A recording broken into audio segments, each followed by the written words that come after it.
Bismillah, Assalamualaikum warahmatullahi wabarakatuh. Perkenalkan, nama ibu adalah Fitria Ulfah. Ibu pengajar matematika di kelas 10 SMK Farmasi Al Furqon. Ibu ucapkan selamat datang dan selamat bergabung kepada siswa dan siswi angkatan 2020-2021 di SMK Farmasi Al Furqon.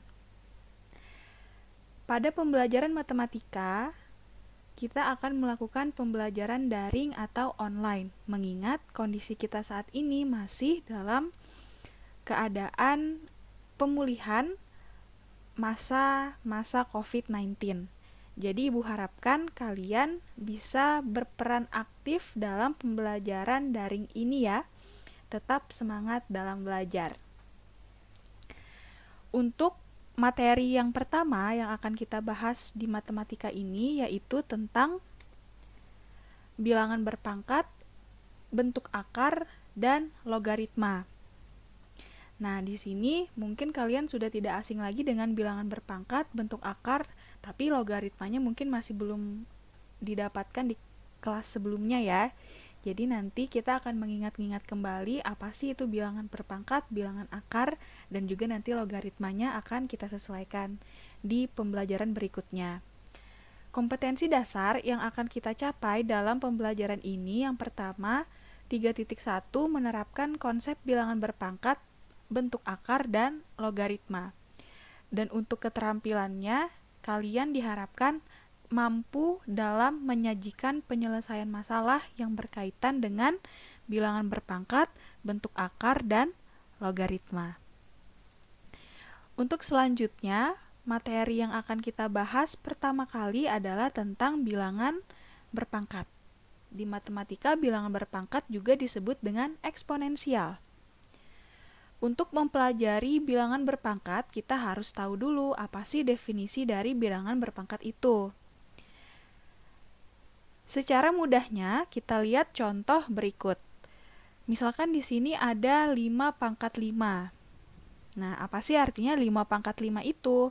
5 pangkat 5 itu artinya sama dengan 5 dikali 5 dikali 5 dikali 5 dikali 5. Dari penjabaran ini, kita dapat melihat bahwa 5 di sini, 5 yang ini, itu akan dikalikan berulang sebanyak pangkatnya, yaitu 5.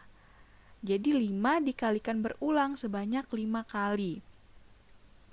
Pada contoh yang kedua, di sini ada 9 pangkat 4. Artinya 9 juga kita kalikan berulang sebanyak 4 kali. Jadi 9 pangkat 4 itu sama dengan 9 dikali 9 dikali 9 dikali 9.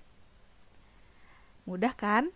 Nah, jadi bilangan berpangkat kalau didefinisikan secara mudah adalah di matematika, definisi bilangan berpangkat ini dapat didefinisikan sebagai ini ya, kita lihat di definisi 1.1. Apabila ada bilangan A, jadi A ini adalah suatu bilangan berpangkat N, itu dapat didefinisikan sebagai A dikali A dikali A dikali A sebanyak N kali. Gitu ya, jadi A itu dikalikan sebanyak N kali. Jadi banyaknya A ini tergantung dari nilai N atau nilai pangkatnya. Nah, baik. Silakan disediakan alat tulisnya, boleh dikasih note kecil. Di sini tidak Ibu tuliskan arti A ini apa, N ini apa gitu ya, akan Ibu jelaskan jadi kalian bisa mencatatnya. Jadi A di sini dalam bilangan berpangkat disebut dengan bilangan pokok atau bilangan basis. Jadi A ini juga disebut dengan bilangan pokok atau bilangan basis, sedangkan N disebut dengan bilangan pangkatnya. Seperti itu. Jadi kalau misalkan kita balik lagi ke sini nih, ke 5 pangkat 5 sama 9 pangkat 4, 5 di sini adalah bilangan pokok. 9 di sini juga sebagai bilangan pokok atau bilangan basis. 4 di sini sebagai bilangan pangkat, 5 yang di sini juga sebagai bilangan pangkat. Jadi seperti itu. Jadi kalau misalkan next-nya ibu menyebutkan bilangan pokok 5, berarti artinya 5 yang di sini gitu ya. Pangkat 5 berarti ya pangkatnya di atas, lebih ke atas penulisannya gitu. Oke, sampai sini dari definisi bilangan berpangkat harus selalu diingat ya, bahwa bilangan berpangkat itu adalah bilangan berpangkat adalah perkalian yang berulang.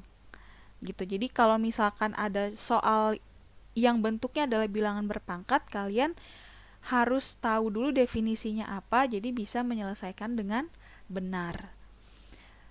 Selanjutnya kita lihat contoh.